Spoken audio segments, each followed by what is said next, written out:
discretion is advised.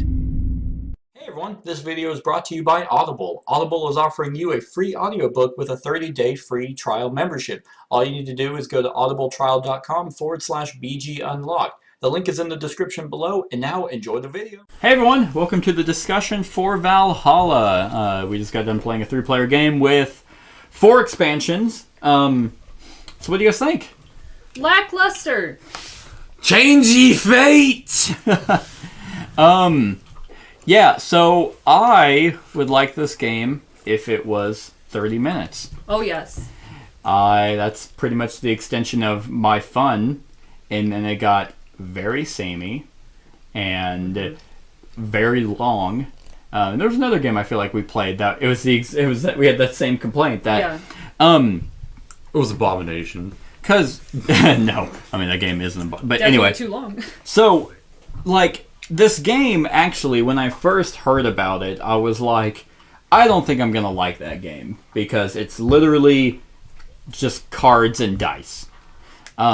Surprisingly, that's actually not why I don't really care for this game. I actually thought the dice was decent. Like It was manageable, unless you were Josh. right, you had enough mitigation. Especially with cards like that. Right, you have battle tactics that let you willingly change, sometimes willingly change certain faces to other faces. You had ones that let you get free rerolls, and then you're rolling 6 dice, and then you can willingly get rid of one, and then just roll as many as you want. Yahtzee style. Yeah. A little bit. Yahtzee is actually you set aside and you roll it, but yes, that's essentially what you're doing. But this game took an hour and a half to play. Too long. Yeah. And that's with 4 expansions. So I'm not assuming that the expansions added length, but they didn't make the game different enough to warrant having extra playtime. Yeah. That's kind of where I'm coming from. So Josh, what was your biggest takeaway from the game? My biggest takeaway is I'd probably like this a lot more if there weren't dice involved. Yeah, like if it was card play. Yeah, like this card's got this, almost like, I know you don't like Gwent, but like Gwent in The Witcher. Yeah. Like this card has this much power. Mm-hmm. Just kind of straightforward, like this is what it's going to be worth. That's kind of what I was expecting. And then cards similar in Gwent, like how they have special abilities. So like decoys, you pick a card up, and then spy cards you play on your opponent's side, but you get to draw 2 cards off of it. Yeah. And that's just from The Witcher 3. Like, I know the Gwent has its own game. It does have its own card game. Oh, it has its own video game, and also it does have its own card game. Yeah. So, but the dice are neat. I think if the randomization was a little better, because your chances is 1 in 6. Yeah, for every icon. For every icon. Yep. And it's I don't know. I didn't feel like there was enough mitigation. Granted, I did poorly, so... Well, that is a good point, though, because that makes me think other games do this where there's special dice where you have a 3 in 6 chance to get a sword or whatever. Literally all the dice are the same. Yeah. I mean, you did play higher power I did. monsters. And that is partially my problem, because but they're so tasty, 4 dice. They look so juicy. I did 4 that. dice. Right. My first one was a 6. But it's kind of your risk reward. Like you play and then okay, well I activate them, so that's 8, so I'm most likely going to win, and then they'll die, and then I'll put them in Valhalla. Yeah. I mean, I almost was. You haven't played this game, but Kat has. There's a game called Elysium, and other games do this, where you basically get cards that give you special powers, and at a certain point, you put them away for points, but you don't get their power anymore. And I always like that kind of game because then you have to warrant, oh, do I want to try and get the points now, or do I want to keep using this ability? Yeah. That wasn't the case here. If you won, they died, and then they went away. So they were almost one-time use. And I know that's the mechanic of the game, but it was still kind of... I mean, the game was just kind of boring. After 30 minutes, once we were playing the cards, and then really once it kind of got down to the one shield, you had one shield or Josh had one shield, then it was doing everything you can to defend to not lose it. and then it just became very stalematey. Yeah. And then it was like, oh god, like I was sitting here and I was like, oh, someone just win. And even though all the points are secret by the end, like every card in your Valhalla is face down, like you can still see the stack, and you're like, well, chances are that person's winning. We kept looking at you and we're like, okay. Because I kept adding mine, and then I ended up having a 2 pair, so like. That was worth an extra 2 points. So this was 10, 2, 4, 6, 8. This was 10. This was actually 14 points here. Yeah, you stomped. Plus my 2 here, so I got 18 points in shields alone. Man, I got yeah. And then my cards that were in Valhalla, which actually were all ones and twos. Like I had one that was I had a 4 and a 3, but the rest were ones and twos. So I actually did not get a lot of points from my Valhalla. I don't know. And the other thing that kind of is the kind of, there's a couple things, and you guys can chime in on this. It plays 1 to 6. I feel like this would either be better solo or with an even number. But with an even number, that would make the game longer. Mm-hmm. And I also don't really care. Actually, now I have 3 things. With more people, I don't like the idea of you being able to pick who you're fighting. The only rule against that is if they have no one that you can fight. So it's like, oh, okay, well on my turn, if I don't have anyone, I have to play someone. Therefore, I'm now a target against everyone. Oh, play one. Okay, now everyone can target me as long if I keep doing well. Then everyone can just. So then it becomes a 1 against all if someone's doing well. Yeah. It's like, oh, well, you guys, if you have 1 shield left, like you did, you guys aren't gonna attack each other. You're gonna attack the person who has the most shields, the most shields, or the most cards in his Valhalla. So then it becomes. I just wish it kind of had a cosmic encounter thing where there's a deck of people who are fighting. So it's like, okay, who am I fighting? I draw 1. Oh, that's blue. So now I have to attack you. That way it's random. Yeah. It would have made it feel less personal. And I never felt like it was personal in this. Like every time you chose to attack me instead of her, there was always a reason for it. The reason why I openly attacked you was because I was going to get a bonus because you had a color she didn't. Yeah. So, like, I'm not saying that odd numbers actually are bad. It really wasn't terrible here. But in just the grand scope of how the game plays, you willingly choose someone to attack. Now, granted, the defender also has an equal chance of winning. They get to use all their people and cards and all that, and I like that. I think the battle was fair. Granted, albeit dice happen. However, I really wish that there was just a cleaner way of trying to decide who's attacking who. It's a battle. We're all trying to. It's like a free for all. But I almost wish there was allying with one another. I wish instead, kind of like how, I guess, Blood Rage kind of is, where like all your units in a space, they fight. Oh, yeah. If there was like a battleground and your activated units go to battleground and everybody fights at once. Yeah. Instead of like, I'm going to fight you, I'm going to fight you. Just like, it's a big free-for-all, because that's what Valhalla is. It's just a huge war zone. You feast and do all that, and then you go out and fight until you die, and then you go back to the hall. That is true.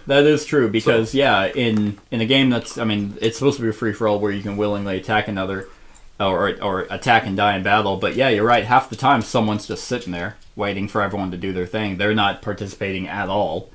So, what do you think? No, I think my biggest takeaway, because I thought of this probably midway through the game, maybe a little further, where I looked down at my phone, saw the time, and was like, oh, this is going on for a little longer than I expected. What's it say on the box? 30 to 60 minutes. And it went 90 minutes? Probably base game. 30 to 60. Maybe, yeah. But so time estimation, correct, give or take some for the expansions. It should be a quick game. This is one of those games that should be like, okay, boom, boom, boom, boom, boom, Ragnarok. Yeah. Okay, want to play another game? Yeah, based off the rules, because the game's super simple to learn. Oh, yeah. Like, the only thing that's kind of annoying is the icons, and it's only in the rules. There's no player aid, which I wish there was a player aid for the icons. Yeah, that is a big pet peeve of mine. Yeah. The second thing that I didn't really care for was... So, actually, real quick, the 4 expansions we played with. We're going to go through all 4 real quick in thoughts. What do you guys think of Loki's Deception? Oh, that was annoying. But that's Loki's thing. So Sure. Theme wise, it makes sense. It does make sense. And I mean, the game is not really thematic, and I didn't expect it to be. Yeah. I knew it was going to be a card dice game, so it is what it is for that. It kind of confused me, honestly, because like we had learned the rules, and then you're like, okay, you explained like the thing, and I was like, wait, why did you win? Like, Yeah, like so, what? Yeah, so I mean, and there's a bunch of different like options of what Loki's cards can do, but they're all benefits for the losing player, which does remind me of Blood Rage. It's like, okay, yeah, like Loki's strategy is you want to lose because you get bonuses. So I like that because it kind of does compensate for bad die rolls. It does. Well, not necessarily bad die rolls, but if you do get bad die rolls, but you can still activate your people enough to warrant the strength difference. That it's like, okay, well, it's a wash. I didn't beat you, but you didn't we tied. But in this case, you don't get my shield. Still get to kill your people. You don't get my shield though. Which so apparently I liked Loki's thing. Actually, that was probably my. Well, no, I wouldn't necessarily say my favorite. I really like Thor. I like. Yeah, so that's the next one. Thor's was actually added some more player interaction. Yeah. So one person wasn't just sitting there on the outs. But Yeah. Thor's expansion is definitely better with more people. Oh, because yeah. then it's like, like in a 3-player game, you're really favoring one side. In a 4 or 6-player game, hell, even 5, it's like, I'm gonna give you +3. Oh, someone else would be like, okay, well, I'm gonna give you. I'm gonna let you be able to change your X's into whatever. Yeah, or I'm let gonna you reroll. And in a 5-player game, someone could be like, I'm also gonna let you get +2 or something. Yeah. So that Thor's support was actually pretty cool because if that person won, you got points for that. So Thor's was really cool. And Tyr's Wrath, I thought wasn't bad. Kind of added some special abilities for a certain character. Yeah, I did like that it buffed people. Mm-hmm. And then, so his was pretty neat. There's not a whole lot of those cards, so there's 14 in the deck, and then everyone starts with one, so that was nice. And then the Riders of War, I thought was actually more confusing than it needed to be. I used one card the entire game. I used that ability like 3-4 times. I actively avoided the Riders of War because I just wanted to see how it would do. I really focused on Thor's support, and then you kind of did more tier stuff. Granted, that's all how the cards come out. Oh yeah, but I willingly chose those because like I only drafted this one because the other two cards didn't benefit me as much as I wanted. Yeah, so. and I willingly drafted the Thor. So I will say I do like the it's not really drafting, but you draw 3. You get some mitigation of, so it's not just luck of the draw. Yeah.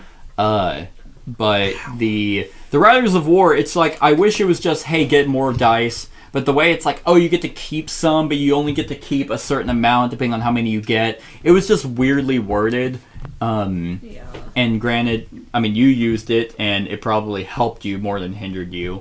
So that's not bad. It also came with one of these minis for whatever reason. I think that's the first player. I think it is the first player token, too. But, all in all, I will say the 4 expansions we played with are good. And they do add enough differentiation to the game. But here's my negative of that. Too many expansions from the get-go sound like they didn't have a solid game. And that's not necessarily true with this because the expansions, they're all mini expansions more or less. You just add, hey, 20 cards here, and it's a quick snippet in the rules. But it's weird because in a game like Vast, like in the it's like has a shit ton of variants, and it's like, how about you decide how you want to play? It's like, no, how about you make a game, and you add a few variants that if I want to play a certain way, I can do so, but don't hand me a rule book of variants and then be like, we made a game. Here it's like, hey, we have like literally, and this is a Kickstarter edition, so give or take a few. We have 1, 2, 3, 4, 5, 6, 7. 8, technically counting solo mode. 8, 9, there's another one, 10, 11, 12, 13, 14, 15, 16, 17, no, 16. 16 expansions. Jesus. They're all mini, but these are Kickstarter exclusive expansions and stuff like that. So essentially you have 10 expansions coming from the straight out the gate. Yeah. And that's like, why didn't you just have these? So, when we break it down, without the Riders of War, you only Without get Loki's. You only get 6 dice. You get 6 dice, and actually, this is kind of an add-on, the extra color dice. Mm-hmm. So you get for every color. So like everyone gets their blue, and then yellow, and then white, and then there's 3 additional ones based off of some tactics. So I mean, I like that everyone has their own colored die. So I really should have taken white. Up to 9, depending on tactic cards. Yeah. Up to 9 dice. Mm-hmm. With this, you get 12, but up Yeah. to 9 dice, and you'd remove probably like 40 to 60 cards from that stack. Yeah. And there's because the Riders of War, I don't remember how many there were that came with it. 40 additional cards plus the tiers, so that's 20 plus the however many there were for Thor, 14, so 54. 54 extra cards. Sorry, 74. So there were 26 cards left in here. Yeah, so there were 40 in the Riders of War, 14, so that's 34, and then tiers is another 20. Yeah, so 54. 54 additional So cards. you would remove like probably that much. Yeah. There's 120 base cards. I guess that would have been easier to There you go. There you say 120 base cards. And like I said, I like the expansions because they add, like, if we didn't have the expansions, we wouldn't have had support. We wouldn't have had, like, if you lost, you lost. So that is a quick game. I'm trying to envision a base game though. Mm-hmm. So the base game is 6 dice and 120 cards, and you pick 2. So it's pick 2, keep 1. So that's 60 turns. Yeah. So they're thinking. Well, no, that's if you went through the deck. Well, yeah. But like just on that, that's a minute per draw. Yeah. So I don't know. Having an hour time. Well, no, actually, sorry. At the start of the game, you discard a certain amount of cards from the base deck based off the number of players. That's right. So, like in a 3-player game, you're discarding 20 cards, so 100 cards 100 cards in the deck, in the base deck. So, I mean, it only makes sense that you would have more time with expansions. But I mean, what I'm saying is that the expansions are neat, and there's some in here that are really cool. But it's just weird that there's so many, and they're all just mini. It's like it just feels like, well, I just feel like there would have been more meat to the base game, and also all the cool expansions could be Kickstarter exclusive, and it's like lucky me, right? I back the game, so I get the pleasure I of get owning the it. cool expansions, and sorry, you don't get that. So I mean, that's just the thing with Kickstarter. But I don't know. The game's lackluster and boring base game, and it's too long and becomes boring with expansions. So essentially it's a boring game when it could have been a cleaner. I mean, the game is simple and it's kind of streamlined, but it could have been a meatier, deeper 60-minute game. Yeah. And that's kind of my takeaway. But I mean, other than that, like, positives is like the game's simple to learn. Even adding expansions, it's just like, oh, okay, I get it. This artwork is lovely. The artwork is really, really good. I like that all of our player areas are different. Like you have a battlefield, I have the shores, Josh has... I've got a battlefield on a shore. There you go. Yeah, and all the other ones are all like that too. So, yeah, I mean, it is what it is. I don't know if... I do like the Jarls. I will say that, yeah, I do like the special abilities of the Jarls because whenever we read them, I was like, oh, mine sucks. And You got to use it, and you're like... I got to use it almost all the time because I was like, huh, well, that's a 2, and then I get a 4, and then essentially I just get a 6, and that's not that's a pretty decent attack. You had to roll specifically other people's icons while trying to keep yours, and you wanted to roll misses to make them worthwhile. Only if I had 2 or less warriors. Oh, that's right. So there's like the the R's are pretty cool. I didn't feel like anyone was more powerful than the other. No. And there's a bunch in here. Like, I feel like there is a lot of content, but at some point it's like, okay, well, do I want to bog the game down with all these expansions? or do I mean, I want to pick which ones, but it's like, how different will it make the game? Yeah. Like, is it going to be worthwhile? I wish they would have had something in the rules, and they do have some where it's like, in a 3 or higher player game, do Thor support. Well, clearly, 2-player game, you're only fighting each other.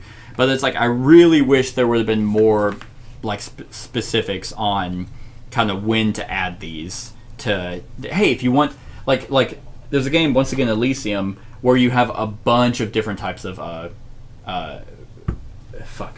not Norse gods. What are they? Titans. Zeus and all those. Titans? They're Greek gods. Greek gods, thank you. I'm like, Titans? Shut Greek up. Roman gods. Where you add a certain amount, but at the end of the rulebook it says, if you want this kind of game, play with these. So it's like, hey, if you want to win through different types, or if you want to get points through non-conflict, add these types. I wish there would have been that kind. Like, it's like, hey, if you want this kind of game, play with these 4 expansions. So just something that made the game, just give it a little bit more oomph. Huzzah! Make it fun.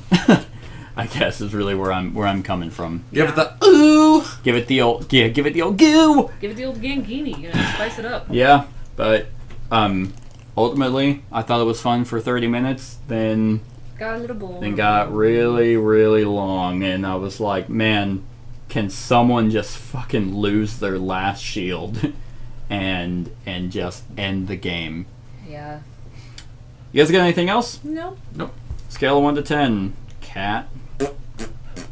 Let's see. What are you gonna give it, Siri? Let's see. Well, I'm gonna give it a 4. 4? Yeah, I think it's below average. Yeah, I do think it is. Just based on length, because with games like that, I mean, I don't mind if it stays true to its time. I appreciate it if it does, but when it doesn't really need to be that length, then it's a little bothersome. So yeah, I'll give it a 4. Okay, Josh. 5. 5. Yeah, that's where I'm at too.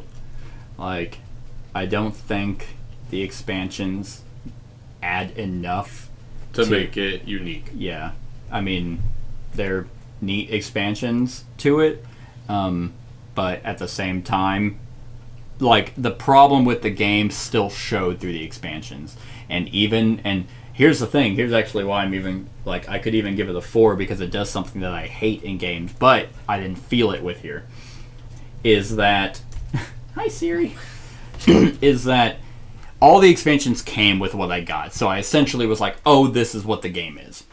But if I played the base game, and I was like, oh, this is boring, and there's nothing to it, then it added an expansion, and it's like, oh, this fixes... I hate when expansions fix the game. It's like, no, that's essentially like a patch to a video game that was broken upon release. Yep. Essentially, your base game was broken, you patched it with an expansion, now it's therefore better. No, you made me spend money to fix your game in the first place. That I already paid money for. That I already paid money for. Yeah. So here, it's like, I mean, I didn't quite feel that because I already had everything, so I got the pleasure of choosing what I wanted to put in, but it still has that problem.